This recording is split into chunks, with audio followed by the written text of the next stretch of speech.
네, 여러분 안녕하세요. 주식시장이 시작되기 전에 오를 것 같은 종목을 미리 예측할 수 있는 능력이 있다면 얼마나 좋을까요? 다들 그런 생각하고 계시죠?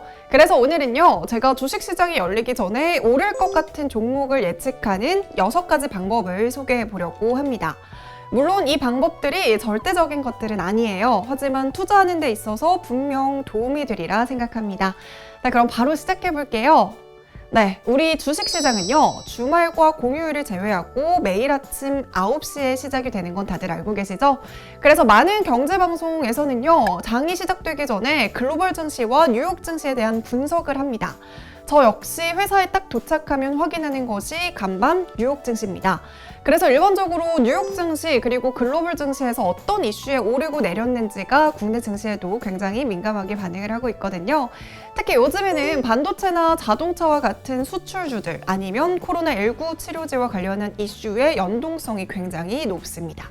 네, 예를 하나 들어볼게요. 미중 무역 분쟁이 굉장히 장기화되어 가고 있죠. 7월 23일 두 국가 간의 갈등이 최고조에 다다랐던 사건이 있었습니다.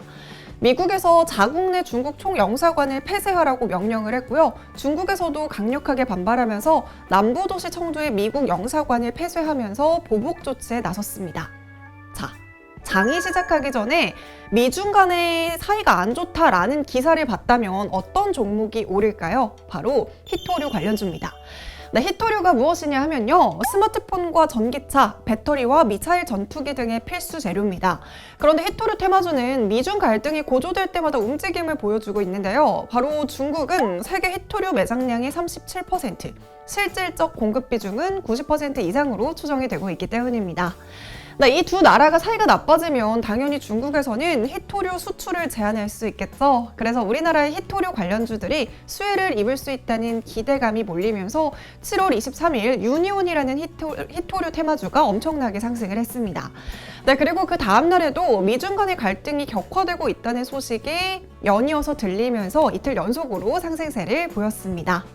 네, 또 다른 예도 있습니다. 7월 16일 뉴욕 증시에서 미국의 제약사 모더나가 코로나19 백신 개발을 위한 초기 임상시험에서 실험 대상자 전원에게서 항체를 형성하는 것에 성공했다는 소식이 전해졌습니다. 네, 임상 결과를 바탕으로 오는 27일부터 3만 명을 대상으로 마지막 단계인 3상 임상시험에 들어간다고 했는데요. 이 소식에 역시나 이날 국내에 있는 모더나 관련주들이 대거 상위권에 이름을 올리면서 상한가에 도달한 종목들도 굉장히 많았습니다. 네, 그럼 여기서 아니 도대체 모더나 관련주, 히토류 관련주가 무엇인지 어떻게 아느냐라고 질문을 하실 수 있을 것 같아요. 네이버에 땡땡땡 관련주라고 검색을 하시면 다 나옵니다. 그래서 한 가지 팁이 있다면요, 꼭 뉴욕 증시뿐만이 아니라 내가 뉴스 기사를 보다가 예를 들어서 5G에 관련된 기사를 봤어요. 그럼 네이버에 5G 관련주라고 검색을 해서 나오는 종목들을 하나하나 다 살펴보시면 될 것 같습니다. 이 밖에도 내가 아침에 먹은 오뚜기 피자가 맛있네. 요즘 이런 냉동식품 판매가 잘 되나?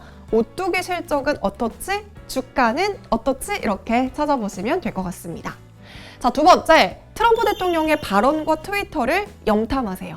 네, 예를 들어보면 지난 5월에 트럼프 대통령이 본인은 코로나19 예방을 위해서 말라리아 치료제인 하이드록시 클로로킨을 먹고 있다는 얘기를 한 적이 있습니다. 당시 이 약물은 효과가 입증이 되지는 않았었는데요. 트럼프 대통령의 이 발언에 전 세계에서 하이드록시 클로로킨 공급 부족 현상이 일어났고요. 국내에 말라리아 치료제를 생산하는 기업들의 주가가 급등세를 보였습니다. 하지만 몇 달 뒤에 또다시 트럼프 대통령이 이제 이 약물을 안 먹는다, 효과가 없는 것 같다라고 말하자마자 또다시 국내에 있는 말라리아 치료제 기업들의 주가는 뚝뚝 떨어졌습니다. 네, 트럼프 대통령뿐만이 아니라 유명 인사들의 발언에 집중을 하면 종목이 보입니다. 네, 7월 24일에 어떤 일이 있었냐면요, 빌 게이츠가 문재인 대통령에게 서한을 보낸 것이 공개가 됐습니다. 이거는 뉴스에도 굉장히 큰 이슈가 됐었죠. 그 서한에 뭐라고 써 있었냐면요, 한국 코로나19 대응 너무 잘하고 있어. 특히 현재 SK 바이오사이언스에서 코로나19 백신 개발하고 있지. 그거 성공하면 연간 2억 개 백신 생산할 수 있겠다라고 보낸 거예요. 이 말에 월요일이 되자마자 빌 게이츠 관련주인 SK케미칼이랑 SK케미칼 우선주 모두 엄청나게 급등했습니다. 네, 트럼프 대통령이던 문재인 대통령이던 빌 게이츠던 삼성전자 이재용 부회장이던 유명 인사들의 사소한 발언도 놓치지 말고 잘 캐치를 하시면요. 투자를 하는 데 있어서 분명히 도움이 되리라 생각됩니다. 이번에는 세 번째, 전자공시 시스템을 활용하세요. 여기에는 상장되어 있는 모든 기업들의 사업 보고서나 크고 작은 공시들이 다 올라오는 사이트입니다. 공시를 보시면요, 주식에 긍정적 혹은 부정적인 영향을 미치는 내용들을 파악할 수 있습니다. 자, 예를 들어서 7월 30일 랩지노믹스에서 사진과 같은 이런 공시를 발표했습니다. 자, 이게 무슨 의미인지 한번 살펴보도록 할게요. 코로나19 진단키트 공급 계약을 체결을 했대요. 누구랑? 인도에 있는 지멘스 헬시니어스라는 기업과 계약 금액을 살펴보니까 약 58억 원이라는 어마어마한 금액입니다. 이 금액은요, 전년 매출액의 17.5%에 해당하는 규모예요. 자, 한마디로 랩지노믹스가 지멘스 헬시니어스로부터 58억 원을 받고 코로나19 진단키트를 공급한다는 말입니다. 당연히 긍정적인 공시죠. 주가에도 사업 실적에도 영향을 주는 내용이니까요.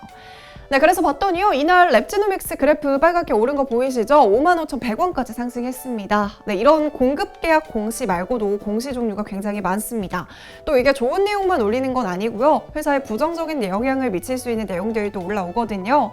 하지만 이 공시가 늘 주가에 영향을 주는 건 아니지만 그래도 주식 투자를 하는 분들이라면 내가 관심이 있는 기업 그리고 또 내가 매수한 종목들 공시 확인하는 것은 정말로 기본적인 상황입니다.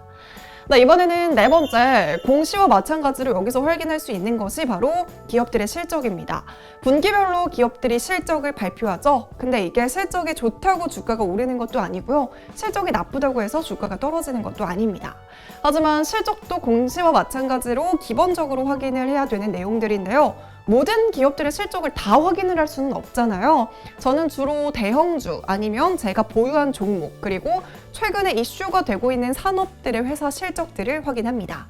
그럼 같은 대형주여도 실적이 좋은 회사가 있고 안 좋은 회사가 있고요. 또 같은 산업 분야인데도 불구하고 어떤 기업은 오르고 또 어떤 기업은 떨어집니다. 이런 것들을 확인하면서 각 기업들의 캐시카우는 무엇인지, 경쟁력은 무엇이고 어떤 분야에서 실적 상승에 커다란 영향을 미쳤는지 확인을 하고 있습니다. 삼성전자 같은 경우에는요, 7월 30일에 실적 발표가 있었죠. 근데 실적 발표 이틀 전부터 실적이 좋게 나올 거라는 기대감이 몰렸습니다. 실적 발표 날인 하루 전까지 삼성전자 주가가 상승하면서 6만 원을 넘어섰다는 거 다들 알고 계시죠? 그리고 30일에 실적이 딱 발표가 됐습니다. 기대와 같이 반도체와 메모리 부분에 있어서 실적이 개선이 돼서 깜짝 호실적을 발표를 했습니다. 근데 오히려 주가에는 커다란 영향을 주지 못했습니다. 그럼에도 실적 발표는 여러분들 꼭 관심 있게 확인해 보는 게 중요하다고 말씀을 드리고 싶습니다. 이번에 다섯 번째는요, 장후 시간의 거래와 장전 시간의 거래 종목들을 확인하는 겁니다. 주식시장이 오전 9시부터 오후 3시 반까지잖아요. 근데 주식시장이 시작되기 전과 주식시장이 마감된 후에도 시간의 거래를 할 수 있는데요. 이때 또 신기한 게 장중에는 별다른 움직임이 없다가 오히려 장이 끝나고 급등하는 종목이 있고요. 장이 시작하기 전부터 매수세가 몰리는 종목들이 있습니다. 이건 역시 장이 끝나고 발표된 공시나 실적, 다양한 이슈들이 움직이는 것들이 많거든요. 그래서 장전이나 장후에 크게 오르고 혹은 떨어진 종목들은 그 다음날 주식시장이나 장이 시작되고까지도 영향을 줄 수 있기 때문에 왜 오르고 내렸는지 꼭 기사 찾아보라고 말씀드리고 싶습니다. 마지막으로는 국내외에서 발생하는 각종 스케줄을 미리 살펴보는 겁니다. 뉴스 기사를 보면요, 국가나 기업들별로 앞으로 뭐뭐 할 것이다 라는 기사들이 정말 많이 나옵니다. 쉽게 예를 들자면 다음 주에 한국판 뉴딜 계획 발표가 있을 예정이다 라고 한다면요, 한국판 뉴딜과 관련한 기업들의 주가가 오름세를 보일 거고요. 내일부터 온라인 교육과 자택근무를 실시한다 라고 했다면요, 비대면 관련주들이 상승세를 보이겠죠.